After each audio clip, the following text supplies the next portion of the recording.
Segunda parte, agora a gente vai estudar sobre Adventismo do sétimo dia. Irmão é. A minha amiga vai, minha cunhada, meus dois sobrinhos.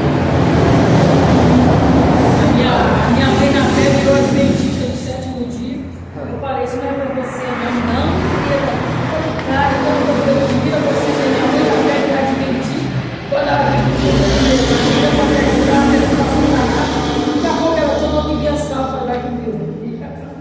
Então, pelo que vocês já viram, existem seitas que são mais tenebrosas e existem aquelas que são menos perigosas, né? Como adventista, né? O único problema do adventismo, né, é o guardar do sábado, e tem algumas outras coisas que a gente vai ver aqui que são mínimas, mas também que são coisas que interferem bastante, tá? Mas a gente vai ver, vamos lá. Adventismo vem de advento, vinda, referindo à segunda volta. Sétimo dia vem da guarda do sábado. Há outros grupos adventistas, da reforma, da promessa e etc. Origem. O adventismo teve origem em William Miller, nascido em 1782 em Pittsfield, estado de Massachusetts, Estados Unidos da América. Era um fazendeiro religioso de família batista, pouco instruído, porém deísta, né? Ou seja, crê em Deus, mas rejeita a revelação. Convertido, estudava muitas escrituras. Em 1818 começou a anunciar que Cristo voltaria nos próximos 20 anos. Em 1831, ele proclamou que esse evento ocorreria em 23 de março de 1843. E a placa do meu carro? Ô, Bigos! 18 anos, 3. O entusiasmo de Miller foi tão grande e real que muitas pessoas venderam seus bens antes do suposto grande dia. Numa noite iluminada pelas estrelas, acamparam-se os fiéis nas montanhas de Catskills, em Nova York, à espera do Salvador. Como nada ocorreu, explicou ser um simples erro matemático em seus cálculos, que renovou a data para 22 de outubro de 1844, quando nessa ocasião compareceram quase 50 mil pessoas à espera do Senhor. Novamente foi decepcionado, retratando-se publicamente e admitindo seus erros proféticos. Ele morreu em 1849. 20 anos depois. Então, o que ocorre? Ele se retratou, tudo bem, mas o mal que ele fez a essas pessoas. Você viu que as pessoas venderam seus bens, venderam suas casas, venderam tudo. Por quê? Jesus vai voltar, eu não quero mais nada. Mas para que vender também, né? Vai gastar o dinheiro do quê? E depois falaram também que depois, vira e mexe, eles vendem esse negócio. Foi no ano 2000, eu ficava 1000 passará, Foi no ano 2000, não chegará. Aí em 2000 também, no carro, o rapaz, como desespero. Chegará em 2000. Passou De 1000 passará em 2024, 24 anos depois. Aí depois foi em setembro de 2011, a Torre Gêmeas. Aí estava lá. Então vamos lá. A história. Fundador William Miller, vale frisar que William Miller arrependeu-se, porém o mal já estava feito. Depois de Miller, Irã Edson, José Bates instituiu a observância do sábado. James White e sua esposa Ellen Golden White eram os mais proeminentes, né? Ou seja, aqueles que se elevavam acima daquilo que está em roda, né? Que se elevava acima dos demais, no movimento dos adventistas. Os três grupos juntos deram origem em 1860 ao adventismo do sétimo dia. Um nome que até hoje é frisado é o de Ellen White, por causa de seus escritos que causam tanta polêmica, e para os adventistas é quase mais importante que a própria Bíblia. O adventismo foi construído em cima de mentiras está caracterizada como igreja não evangélica. Os locais de maior concentração dos adventistas são Estados Unidos, Europa, África e América do Sul. Os escritos de Ellen White para os adventistas do sétimo dia, os escritos da senhora Ellen G. White têm a mesma autoridade da Bíblia. Afirmam que a expressão testemunho de Jesus e o espírito de profecia de Apocalipse 19:10 são alusões aos escritos de Ellen White. Vale ressaltar que boa parte dos escritos da senhora Ellen White são plágios, são cópias de alguém. Walter T. Heyer, em sua obra Mentira Branca, apresenta tabelas intermináveis desses plágios. Além dos plágios, há inúmeros erros e contradições em seus escritos. Crenças errôneas. Aí a gente vai ver que o problema não é só o sábado, tá? Bode emissário. Dizem que o bode emissário do dia da expiação representa Satanás. Assim colocam Satanás como coautor da redenção. Jesus quem levou nossos pecados. O que era o bode emissário, irmãos? Uma vez por ano, o sumo sacerdote ele entrava no Santo dos Santos. Só que se apresentava o que ia ser sacrificado? Um bode e o outro seria solto. Tá? É claro que isto ocorreu depois da lei mosaica, dos rituais do tabernáculo e tudo mais. Só que o que era solto, que era escolhido para ser solto, ele seria solto porque apontava para a provisão de alguém que dependeria de sacrificar ao Senhor. Então, vamos supor, alguém pecar, não tinha como oferecer, iria encontrar aquele bode. Lembra de Abraão, quando foi sacrificar Isaac? O que ele encontrou? O cordeiro amarrado no mato. Aquilo, é claro que ali não tinha lei ainda, mas aponta exatamente para isso, que o ritual que Deus ordenou que eles fizessem. Então, no dia da expiação, o sacrifício era feito pelo pecado do povo, e um desses bodes era solto para a remissão de alguém que necessitasse. Mas só que os adventistas, ele faz essa alusão dizendo que o bode emissário representa Satanás. Então, colocando a parte de remissão de pecados sobre o diabo. Então, quer ver? Vamos ler 1 Pedro, capítulo 2, verso 24.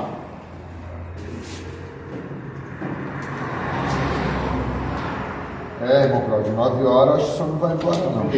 Quebrou o jogo agora. Que essa aula aí, essa aula não tem como, irmãos. Essa aula a gente tem que, felizmente, a gente tem que parar para ensinar mesmo.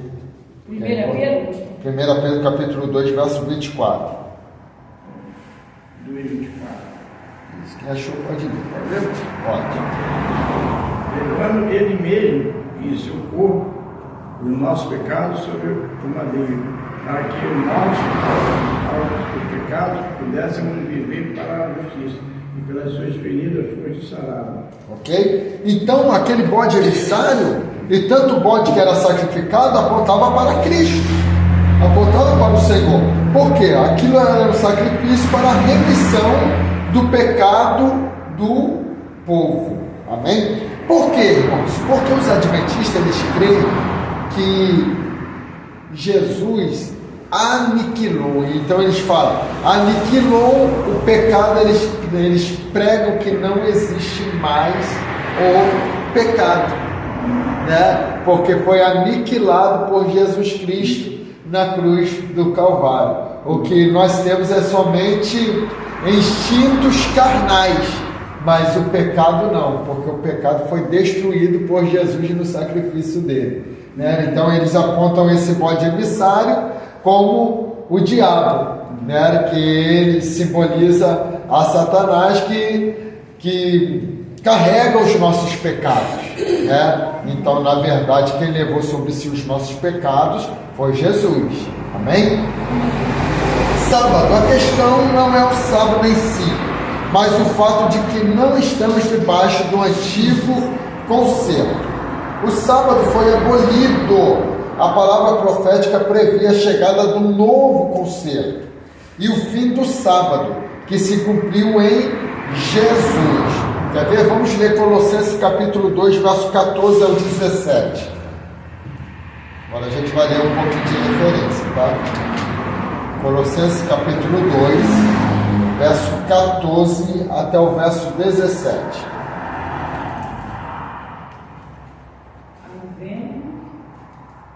Cada cédula é essa mesmo? Isso. Que era contra nós nas suas ordenanças, a causa do nos era contrária, e atirou no meio de nós, cravando-a na cruz. E despojando os principados e potestades, os expôs publicamente, e deles triunfou em si mesmo. Portanto, ninguém me julga pelo comer ou pelo beber, ou por causa dos dias de festa, ou da tua nova ou do sábado, que são sombra das coisas futuras, mas o corpo é de Cristo. Ok? Então, o que ele está falando? Ninguém me julgue, né, pelas festas de Anual, pelo dia de sábado. Por quê? Porque eles estavam no novo concerto, que tudo isto foi abolido através do sacrifício de Jesus Cristo. Eles guardam o sábado, legal. Então por que eles não oferecem ainda animais para a remissão dos seus pecados? Porque era assim que era feito. Perdão do pecado tinha que oferecer um animal. Então tudo isso era parte do antigo concerto, da antiga aliança. Quando Cristo se sacrifica, é um novo. Por isso que a nossa Bíblia era dividida, Antigo Testamento e Novo Testamento. Né? Uma nova regra, uma nova lei vinda de Deus. Não que é mais fácil, não é mais fácil de maneira nenhuma. Só que não está presa a rituais que a gente sabe que na verdade era destinado não ao mundo inteiro, era destinado aos judeus. Certos rituais eram destinados aos judeus, como circuncisão, como a guarda do sábado. Isso era destinado ao povo judeu, não às demais nações. Quando Paulo ele começa a pregar, a gente até viu isso em geografia bíblica na última aula, ele começa a pregar o evangelho, ele vai ter problema com o negócio da circuncisão, porque ele estava ganhando os gentios, só que os judeus queriam que as pessoas que não eram judias fossem circuncidados. Né? Só que eles estavam seguindo a Cristo, não o judaísmo, né? Então o judaísmo tinha suas ordenanças, né? Era como hoje nós temos denominações, cada denominação tem sua regra, tem seus dogmas, tem suas leis, né? Que são seguidas, que pedem para que os fiéis sigam ali, né? Mas só que não é uma via de regra em geral, né? Então é isso que a gente precisa compreender. Agora vamos lá. O decálogo. O que é o decálogo? É os 10 mandamentos, tá? Ou os 10 mandamentos registrados em Êxodo 20, do 1 ao 17, e Deuteronômio 5, do verso 6 ao 21. Aí vocês vão marcar. Dizem os adventistas. Dizem, né? Dizem os adventistas. Aí você não precisa marcar agora não, porque a lei de Deus é o decálogo. Aí você marca, e a de Moisés é a lei cerimonial. Aí, deixa eu ver onde vocês vão marcar mais. O que eu vou ler agora não precisa marcar, ela está picotada, essa resposta é um pouquinho picotada, eu vou dar assim para vocês compreenderem. Depois vocês juntam ela aí, vocês vão ter a compreensão. O que eu vou ler não marca. Ou seja, os demais preceitos que não são universais, por isso o adventista logo seguiu os mandamentos, inclusive o sábado. Os adventistas, aí vocês marquem, negam né? Aí não precisa marcar ainda a existência do inferno, aí marque a imortalidade da alma, tá? Então isso tudo é uma resposta só, tá? A resposta fica, diz os adventistas, e aí Moisés e a lei cerimonial negam a imortalidade da alma, tá?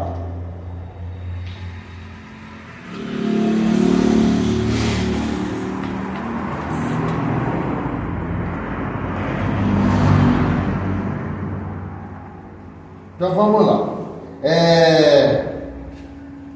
Na outra setinha abaixo, diz assim: não creio. Vocês vão. Deixa eu ver aqui. Qual é a página aí? 61 ainda? 62? 62. Não creio que a expiação de Cristo foi.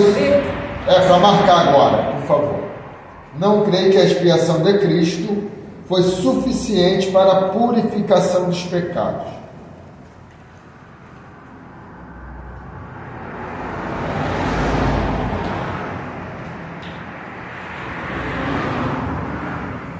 Então, o que vocês veem aqui? Contradições. Porque uma hora eles afirmam que Cristo destruiu o império da morte, o diabo e o pecado, né? Que está na Bíblia, né? Então eles aplicam isso, que é a palavra destruir, né? Quer dizer que o pecado não existe mais.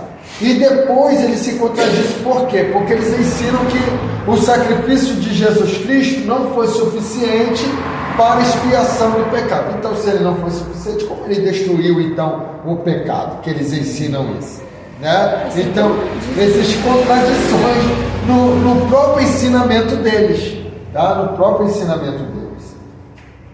Então, vamos lá. Agora também ensinam que a salvação depende em grande parte das obras. Aí vocês vão marcar também agora, mas é a continuação dessa última marcação que vocês fizeram. Ensinam que Cristo não estava sem pecado. Outro ensinamento deles, eles ensinam que Cristo, quando toma a forma humana, ele se torna pecador porque ele adquire a natureza caída e cheia de pecado. Ou seja, eles alegam que Cristo tinha pensamentos lascivos, né? E todas essas coisas eles ensinam, né, que Cristo tinha, né? Então, e a gente sabe que na verdade a Bíblia nos fala, né? Quer ver? Vamos ler Hebreus 4, verso 15. Hebreus 4, verso 15. Pode deixar aqui, daqui a pouco eu vou acelerar aí para você. Hebreus 4. Verso 15. Porque não temos um sumo sacerdote que não possa compadecer-se das nossas fraquezas. Porém, um que como nós, em tudo foi tentado, mas sem pecado. Okay? Cristo não teve pecado. Romanos 8, verso 3. Isso.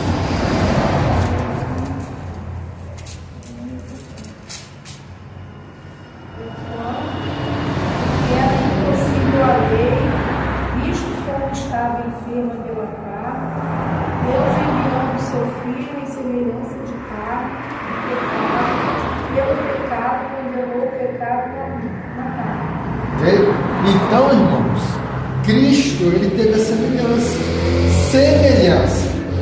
Olhava, é humano, né? Então todo mundo que olhasse humano é o que? É pecador, né? Mas na semelhança ele condenou o pecado, tá? Então vamos lá. Então são versículos assim que eles pegam para torcer, né? Torcer a interpretação do versículo e dizer que Cristo tinha pecado.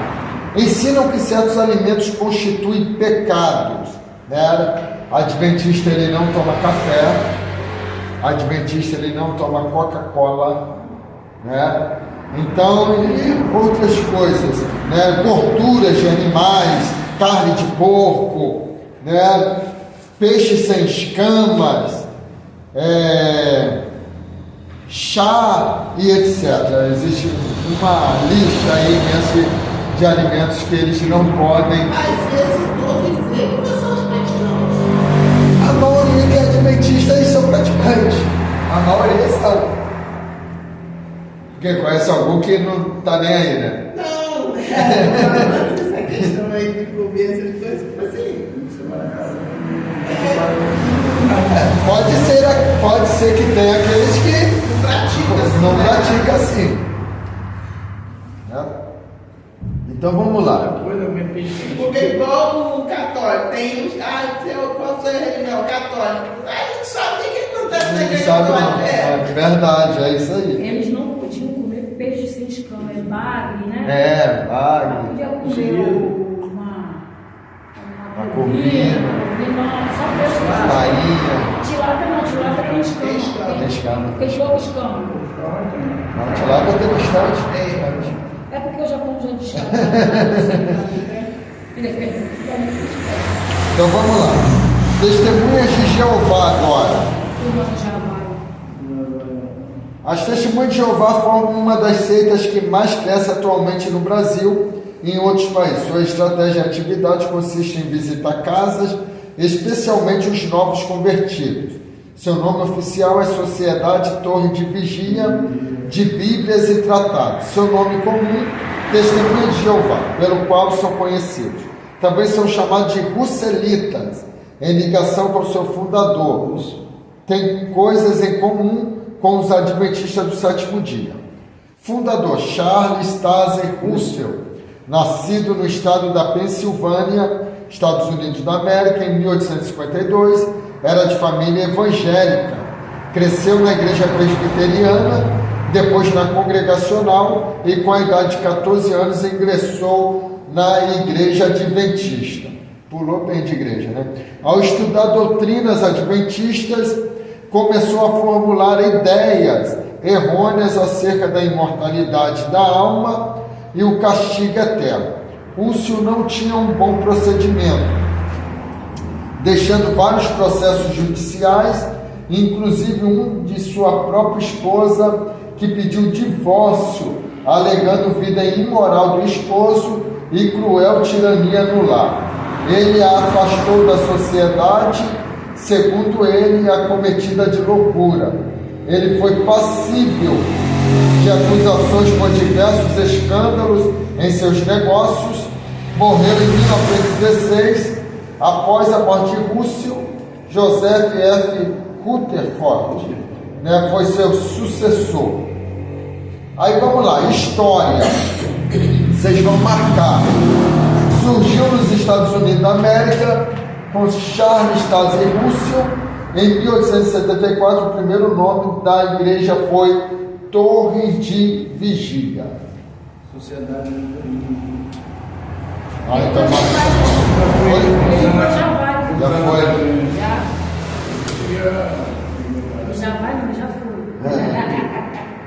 Charles a chamava de religião organizada. Em 1879, o grupo se organizou numa sociedade.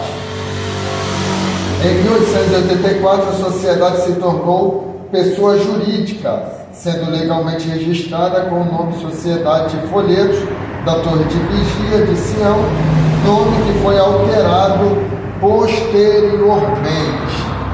Em 1909, o nome da igreja mudou-se para Associação do Púlpito do Povo.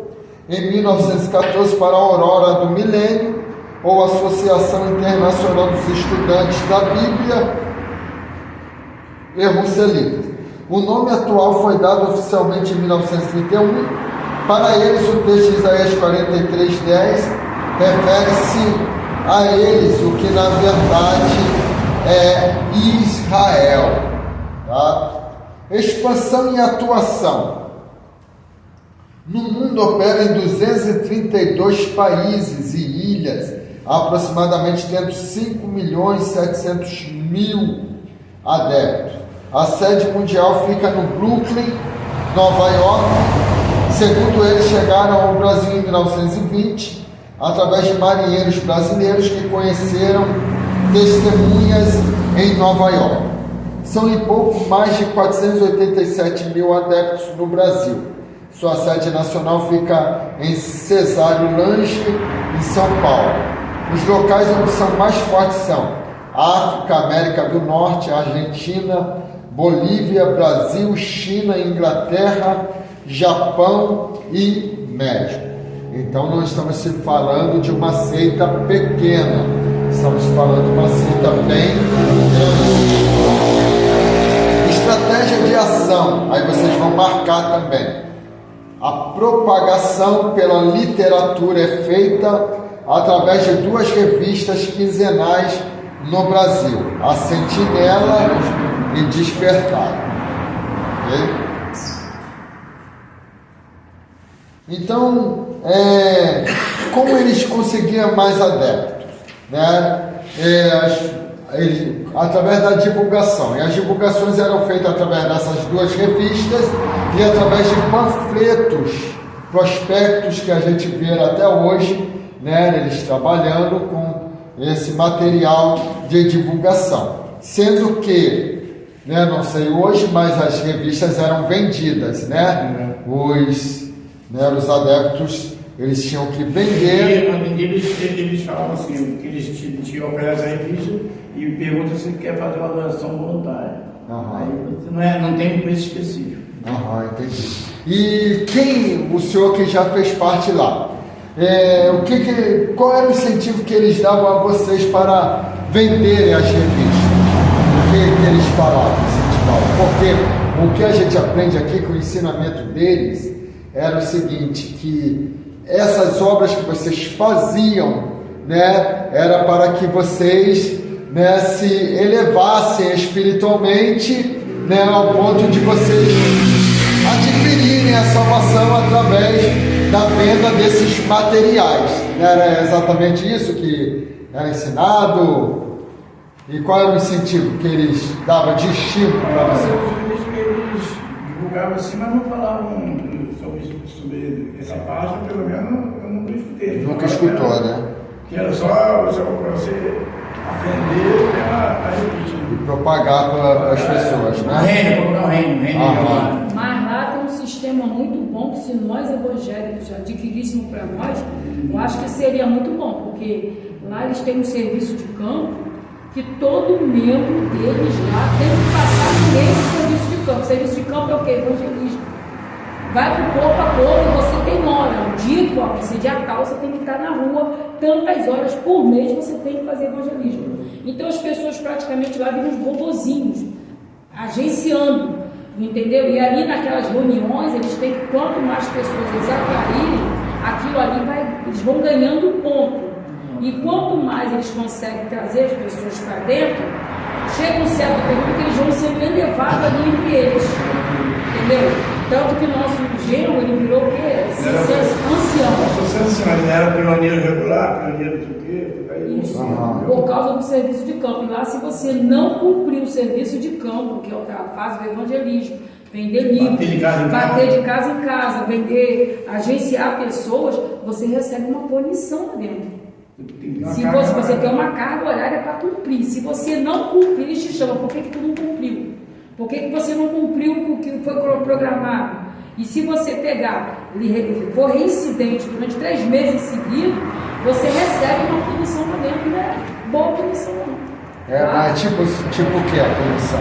Olha, meu genro, ele saiu de lá, mas ele não fala. Mas a punição não é coisa boa. É tipo assim, uns castigos meio que os doidos lá que eles botam lá, mas tem punição. Você lá é obrigado a fazer evangelismo. Não é igual aqui, irmão pode ir? Não, lá você é obrigado. Entendi.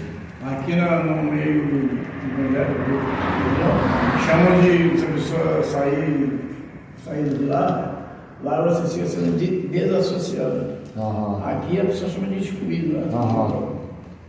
Entendi. E o pastor sempre falou para o pastor lá para a gente, não vai para a Bíblia para se chama Jeová, porque eles sabem muita Bíblia. Se tu vai perder, eles sabem muita Bíblia. Mas eles lidam muito com pontos isolados. Eles isso pegam aí. ponto no que eles têm mais aptidão para falar com você. E a gente que é crente, a gente não estuda muito a Bíblia, a gente vê versículo profundo, entendeu? Então eu como Tiago falava de mim, eu nem discutia, você está certo, eu estou errado. Eu não sei mesmo, não estudei mesmo, não estou errado. E porque eles embasam muito naquilo ali. É isso aí. Porque eles sabem onde a gente é fraco. É o que eu sempre oriento os irmãos, né? A gente está acostumado muito com os evangélicos correndo de testemunho de Jeová, né? Testemunho de Jeová bate na porta, você se esconde, não atende, né? Então, o que ocorre? Lá em casa, praticamente eles nem vão mais, eles vão sempre na rua lá de casa, mas lá em casa não vão, porque eu recebia, eu ia lá, recebia, atendia, até que entendi, o rapaz gostou muito, eu fiquei ali ouvindo ele, né? Aí propus algumas coisas a ele, eu falei, poxa, mas a Bíblia fala isso, aquilo, mas tranquilamente, conversando com ele, poxa, você é bem educado e tal, a gente podia marcar um outro dia. Aí eu falei, rapaz, eu ia te propor isso mesmo, sábado que vem aqui pra gente. Aí, vem aqui pra gente entrar, tomar um café, porque eu tenho um assunto para colocar ele. Qual é o assunto? Não, é surpresa, sábado que vem eu vou te revelar qual é o assunto. Ele nunca mais veio. Na minha casa aconteceu a mesma coisa, chegar um jornalzinho, falando aí com aquela coisinha bonita, né? Aquela maçãzinha, aquela saladinha. Para que você vem aqui na terra e tal. Eu falei, não, a minha vida não tem isso não. Uma vez Fui haverá o nome do céu, eu até comecei a falar, né? Para eles lá comigo. Moça, você foi muito educada, parabéns e tal. Nunca mais, até hoje. Uma vez chegaram, Eles vão na minha rua, na minha porta, não mais mais. uma vez chegaram no meu portão para dizer que só 144 ia dar minha terra.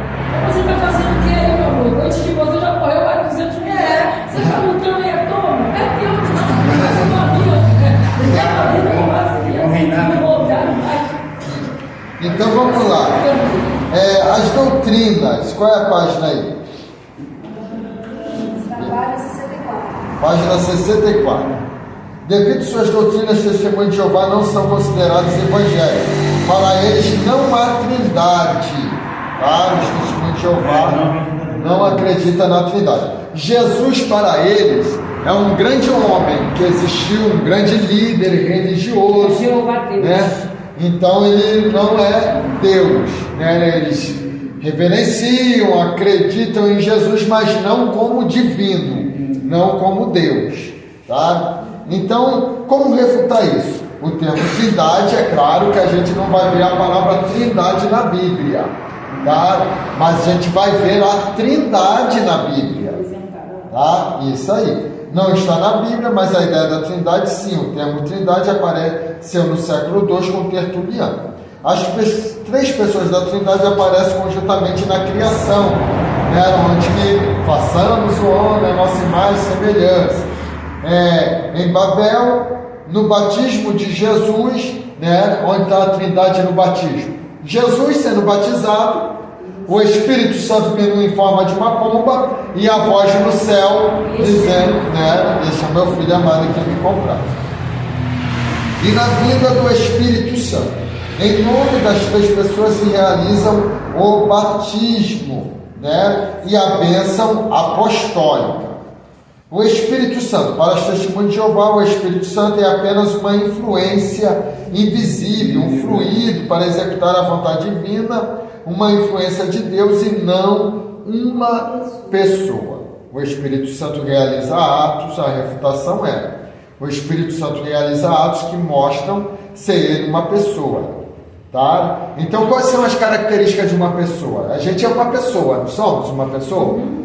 Falo, eu estou aqui falando, vocês estão ouvindo, né? Às vezes, vamos supor, alguém falar num tom agressivo, você pode se magoar, se entristecer. Então, isso são características de uma pessoa. Então, o Espírito Santo, ele é uma pessoa por quê? Ele ensina, né? Que Jesus falou, vou para o Pai, mas quando vier o Consolador, ele vos ensinará todas as coisas. Guia o crente, intercede, ele fala, ele dirige. As atitudes para com o Espírito Santo são atitudes comumente dirigidas a uma pessoa. mentir a ele, resistir e blasfemá-lo, né? Então, existem atitudes que podem ser contra o Espírito Santo. Lembra de Ananias e Safira? Né? Pedro vai dizer: vocês não mentiram a mim, mentiram ao Espírito Santo de Deus, e morreram, né? Foram fulminados ali.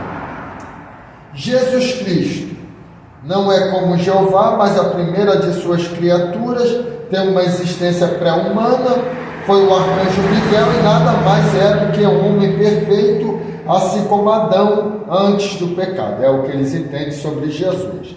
Então, a refutação: Jesus é o Filho de Deus. Né? E os apóstolos reconheceram como Deus. Por meio dele, tudo foi criado. Tá? Então, Jesus estava no início, na criação. Ressurreição: para eles, Cristo não ressuscitou corporalmente, segundo curso em seu livro. Deus dispôs do corpo de Jesus exatamente como fez com o corpo de Moisés. Então, ele ensina que Deus tomou o corpo de Jesus e ele não foi ressuscitado, como ele também tomou o corpo de Moisés. A refutação: a ressurreição foi corporal, física, né? Os evangelhos vão mostrar isso para nós. E Cristo provou isso, né? Tanto para os discípulos e quanto para Tomé. Tá? Tomé era ali, na verdade, ele foi um bode expiatório, né? Porque, na verdade, quando a gente fala de incredulidade, a gente lembra logo de Tomé, mas a gente sabe que, na verdade, não foi só Tomé que não creu, né? Todos eles não creram. Quando Maria Madalena chega lá e diz que o sepulcro estava vazio, ninguém acreditou. Eles tiveram que ir lá para ver. Até porque, poxa, são os discípulos de Jesus. Jesus vai aparecer para uma mulher, que vai aparecer para a gente, que ele mesmo nos chamou, né? Então isso aí não entrava na cabeça deles de jeito nenhum, né? Se a gente ver Jesus morresse, levantar, porque a primeira coisa que a gente ia fazer é cair para trás, a gente certeza que era Jesus mesmo. Porque as pessoas não estão acostumadas a ver um morto se levantar. Correto. Né? Então, mas você fica ali querendo me levantar. Uma conhecida. Deixa ele, leva ele, Deus no lugar dele, leva ele. Na hora de botar o defunto lá no chão, o negócio desbarrancou naquela hora de mentira, para que você não queria no lugar dele, né? Ninguém quer esse momento.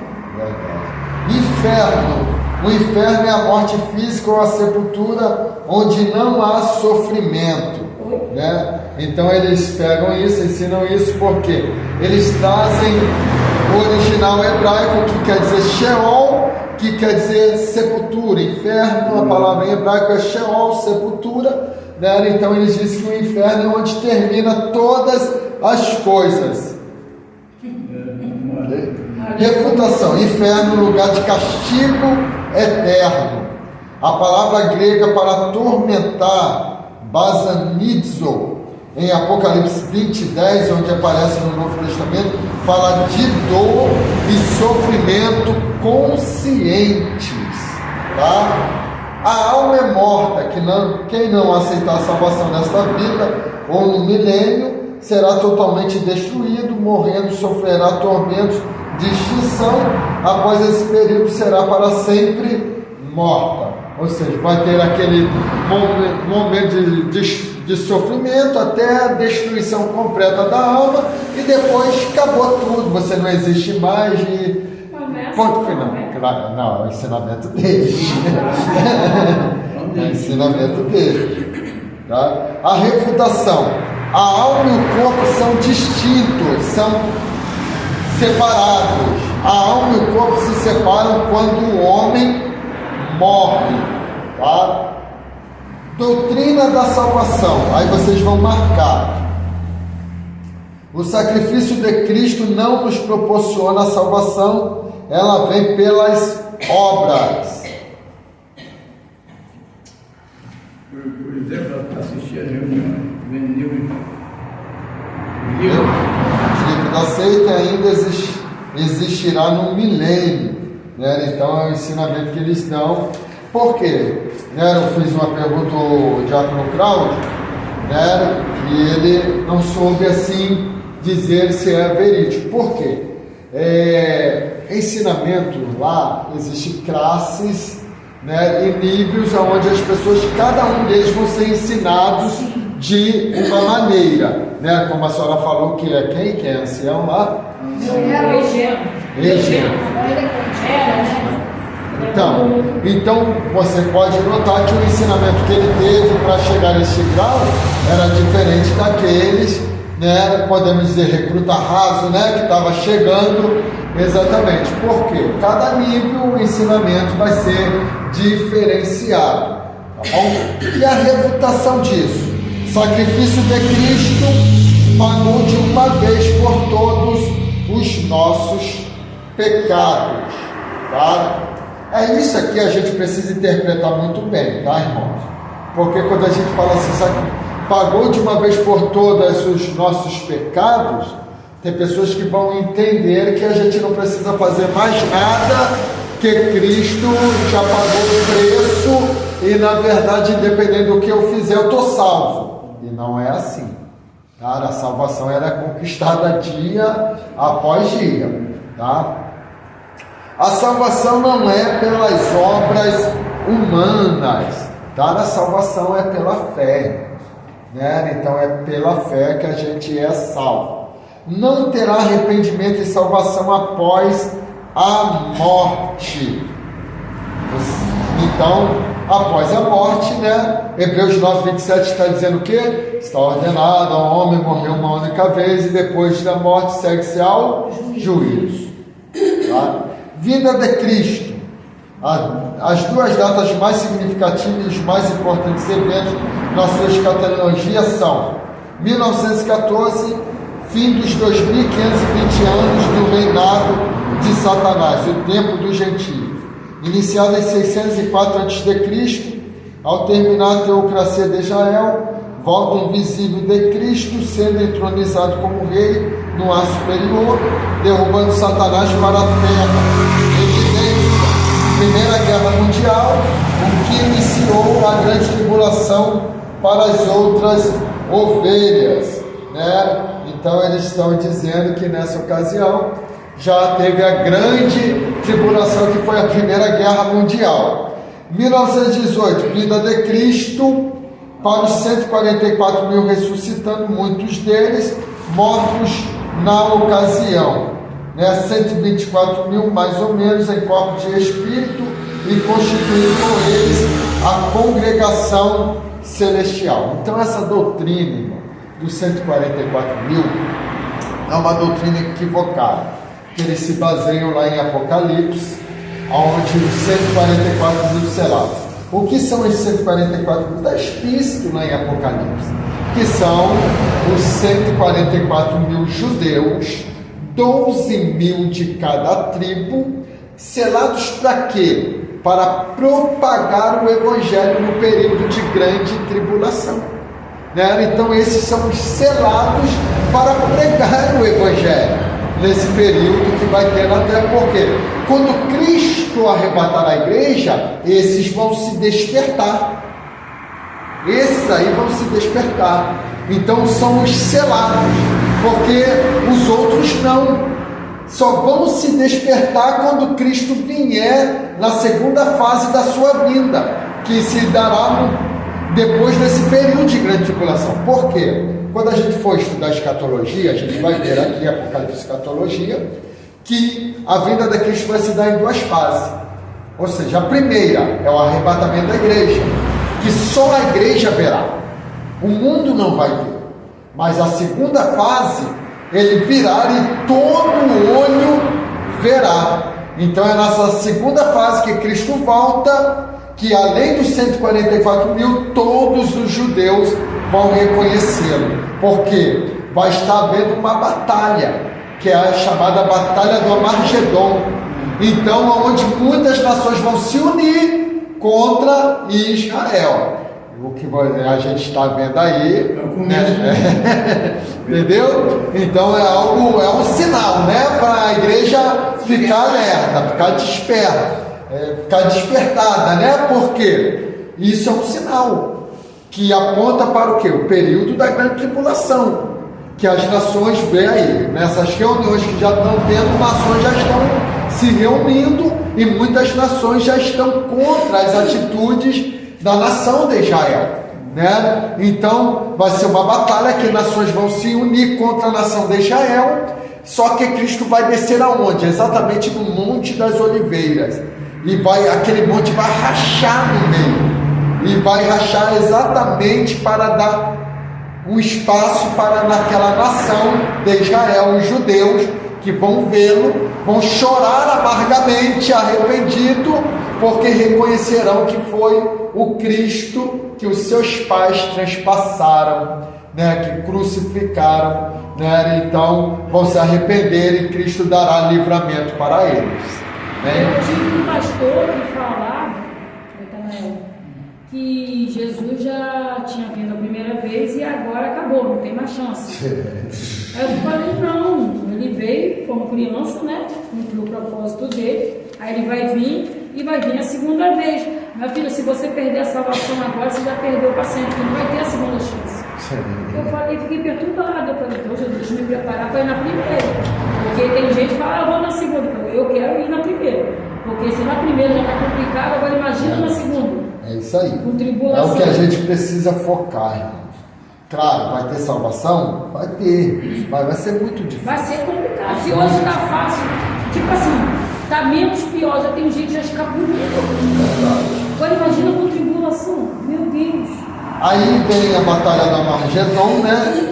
Marcada para. Aí eles pegam essa escatologia toda e fazem uma distorção toda, né? Marcada para 1914, 1975, entre outras datas, foi adiada até concluírem sua missão. Então eles dataram coisas, não cumpriu, né? E agora não tem data determinada. Na verdade, o ser humano ele quer datar uma data para Jesus voltar. Só que dizem que nem Jesus sabe. Eu tive um problema muito sério logo no início desse seminário, que eu botei um aluno, né? Estava fazendo, mas conhecia bem, mas botei ele para lecionar. Aí, na aula de escatologia, ele foi falar para os irmãos a data aproximada que Jesus vai voltar. E era agora, esse ano, eu lembro como se fosse hoje, que era agora, 2024. Não, e tipo assim, se parar para ver, os próprios cientistas estão dizendo que o relógio de Deus já está mais aproximado da meia-noite. Só esse ano já subiu não sei quantos minutos. O relógio para dar meia-noite, né? Que eles davam a meia-noite como horário de Jesus voltar, como as 10 milhas. Aí já disseram que esse ano o relógio está se aproximando, já estamos em 11 horas e 58 minutos da volta de Jesus. Mas se Jesus falou que ele não sabe nem que é a hora, mas esse povo o povo tenta, diante do que está escrito e o que a gente está vivendo hoje, eles tentam botar 1 minuto e tirar 2. É verdade, é verdade. eles não estão acertando nem a previsão do tempo. É verdade. Mas é a vida de Cristo. Juízo final será o fim para os seguidores, aos fiéis será apenas a última prova, né? Então a escatologia deles, eles distorceram tudo. A eternidade será a recompensa dos salvos. Os sobreviventes do Armagedon, haverá 2 classes de salvos. A primeira classe, os 144 mil, o pequeno rebanho, que viverão no céu e reinarão com Cristo eternamente, emancipados de alimentos. A segunda classe, as outras ovelhas, separadas dos bodes, os ímpios, viverão eternamente com o corpo físico na terra purificada e transformada em paraíso, sob o domínio de Cristo e sua igreja celestial, que são os 144 mil. Né? Então é o que eles ensinam. Só que isso aqui é uma confusão que eles fazem, porque eles misturam o milênio, eles misturam o juízo final, eles misturam o novo céu e nova terra, então eles fazem essa mistura tudo. Quando a gente tiver, não vou entrar agora, porque para não confundir muito vocês, porque é muita informação. Mas quando a gente for estudar Apocalipse, escatologia, a gente vai ver uma ordem cronológica desses acontecimentos, né? E a gente vai entender na ordem, na sequência, porque a ordem, eu não vou chegar aqui e datar uma ordem, porque existem fatos paralelos que acontecem ao mesmo tempo. Como o quê? Como as bodas do Cordeiro e a grande tribulação. São situações que vão estar acontecendo no mesmo momento. Enquanto este mundo está passando pela grande tribulação, a igreja está desfrutando das bodas do Cordeiro, né? Então são fatos simultâneos que ocorrem. Mas em Apocalipse escatologia a gente vai aprender, tá bom? A refutação. Só Deus sabe, né, o que acabamos de falar aí. Os irmãos acabaram de dizer. Só Deus sabe a ocasião certa para cada evento profetizado. A batalha do Armagedon ocorrerá após a grande tribulação, a segunda vinda e o arrebatamento da igreja. Julgamento divino final dará a cada homem uma sentença de castigo eterno ou galardão eterno, não para aniquilar ou provar alguém, tá? É sentença e acabou, tá? Só que a gente precisa, outra coisa que é uma ordem desses estudos também. Uma coisa é o julgamento da igreja, ela se dá bem antes do julgamento dos ímpios, que é o juízo final. O juízo final não é julgamento da igreja. O juízo final é julgamento dos ímpios. A igreja vai estar lá no juízo final? Vai, não para ser julgada, porque ela está salva. Ela foi arrebatada, então ele já está salvo, né? Então essa historinha, né, que a gente sempre cita aí, que cuidado, sua vida vai passar no telão lá. Não, irmão, nossos pecados foram purificados e deles o Senhor não se lembra mais, né? Então os que estão salvos, não. Os ímpios vão estar lá e não tem nada de telão, tem livros. Os livros vão ser abertos. Os livros vão ser abertos. Os livros vão ser abertos, né? E vai relatar. Por quê? Mas não já está condenado? Tá. Ali vai ser a sentença condenatória mostrando por que ele está sendo condenado. Então, ó, você está sendo condenado. Não se sabe quanto tempo se dará. Mas um dia vai ter um dia, vai ser rápido.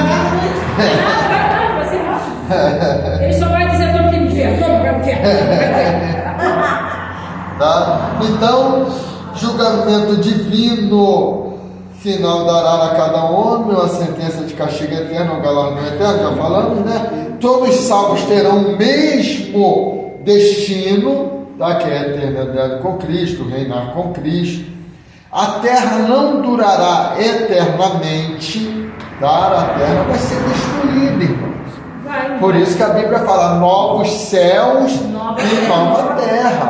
Essa atmosfera, essa constelação, o universo, tudo isso será desfeito. Mas aí depois a gente vai voltar para a terra? Não. O que a Bíblia alega é porque isso é complexo. Porque João, ele está vendo o quê? Novos céus. Ele está vendo a nova Jerusalém descer do céu, né? Só que você não sabe onde que João está quando ele está tendo essa visão. João está no céu. Só que ele está vendo a nova Jerusalém descer do céu que está acima dele. Oi? Porque quando ele foi arrebatado para onde? Descer no céu. E ele está vendo uma Jerusalém que está acima dele descer. Mas não está dizendo que está descendo para a terra. Porque a turma já vai e fala que essa terra aqui vai ser processada no fogo e depois eu vou voltar a habitar nela. Eu vai soltar. Eu não ia trabalhar mais, pastor. Eu falei tanto nessa terra.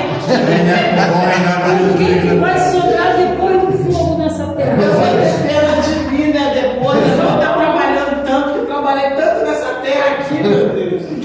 Então, irmãos, quem são os 144 mil selados? O texto de Apocalipse 7, 4 até o 8 não é de fácil interpretação. Provavelmente o número 144 mil seja simbólico, significando a grande e completa multidão dos remidos. Né? Então, o Apocalipse, irmão, ele é bem complexo. Então, por isso que você vai ver um ensina de um jeito, outro ensina de outro, porque ali é muitas figuras, é muitos símbolos. Né? Então, você precisa ter cuidado para pregar Apocalipse, para ensinar Apocalipse. É o que eu sempre falo. Quando eu ensino Apocalipse, eu ensino naquilo que está plausível aos nossos olhos, que dá para a gente ensinar. Não adianta eu querer forçar uma interpretação para me acabar ensinando errado. Eu fico sempre com aquele texto de Daniel: as coisas reveladas, elas são para nós. Aquelas que não são, elas pertencem a Deus. E um dia, quando estivermos lá, nós vamos saber realmente como será. Né? Então é isso, esse cuidado que a gente precisa ter. Amém? Então, irmãos, vamos aí agora corrigir um questionário.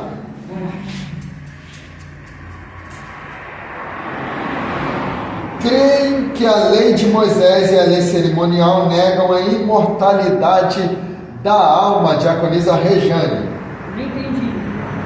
Creio que a lei de Moisés e a lei cerimonial negam a imortalidade da alma. Que religião que crê assim? Adventista. O Adventista do sétimo dia, correto. Isso, dedidado. 7. Aqui no Brasil, a propagação das testemunhas de Jeová é feita através de 2 revistas quinzenais. Quais são? O senhor não. O senhor já sabe. Eu já sei. Irmã Carmen, obreira irmã Carmen. Letra B, A sentinela e despertar, correto. 8 é da prova para as testemunhas de Jeová, missionária Ana.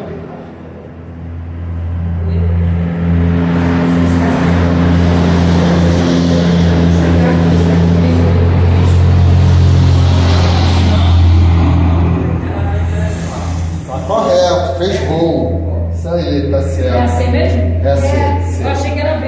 A existência da Trindade, a existência do Cristo, foi de forma corporal. Não, para eles não, eles não acreditam que foi de forma corporal, não. Então é a C, a resposta correta é a C.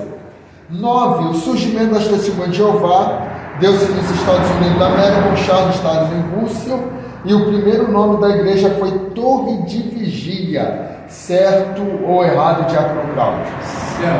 Certo. 10. Os adventistas do sétimo dia ensinam que Cristo não teve pecado e creem que a expiação de Cristo foi suficiente para a purificação de todos os pecados. Certo ou errado, Diaconisa Celéia? Errado, por quê? Peraí, eu vou saber. Eu universidade. Não ter pecado, crente. Eu tinha voltado aqui porque eu sabia que ele me falou. E eu já achava. Aqui é onde eles caem em contradição, né? Que ao mesmo tempo que eles dizem que foi o suficiente, eles dizem que não foi o suficiente. É isso aí, É isso aí. Foi? É isso aí. Então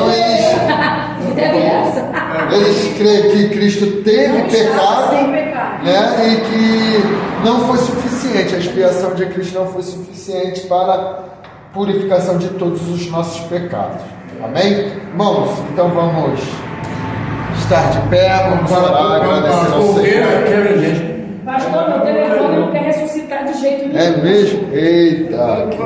Ô, pastor, primeiro no questionário tá no vídeo? Não vi nada. Tá. Na lição 1. O primeiro tá na. Tá na lição Aí tá 1. dando deu. Depois em casa você faz. Mas tem que passar o número pra mim, pastor. Olha isso. Vai, depois daí. Vai, depois. Opa, assim. Calma aí. Sai daí. Quando o pastor fala a pergunta, eu falei, por que eu quero?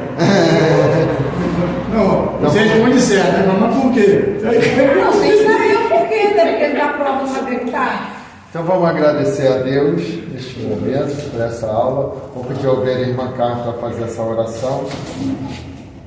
Senhor Deus, meu Pai, Vai, amor. agradecemos, Senhor Muito Deus, obrigado. pela oportunidade que o Senhor me concedeste estar aqui na tua casa, Senhor, para aprender mais sobre Pai da glória. Senhor, muito obrigado por Senhor ter nos trago, Senhor, Deus, serve mais das suas mãos santas e poderosas, nos guardando, nos protegendo, nos livrando, Senhor. Muito obrigado por tudo que o Senhor tem feito, por tudo que o Senhor ainda há de fazer na nossa vida, Senhor. É o que te pedimos e te agradecemos aqui nesta noite. Que o grande amor de Deus Pai, a graça salvadora do nosso Cristo, a rica e doce comunhão do Espírito Santo, seja com todo o povo de Deus, desde agora e para todos sempre, todos digam Amém. amém. Amém. Outra coisa que é comigo.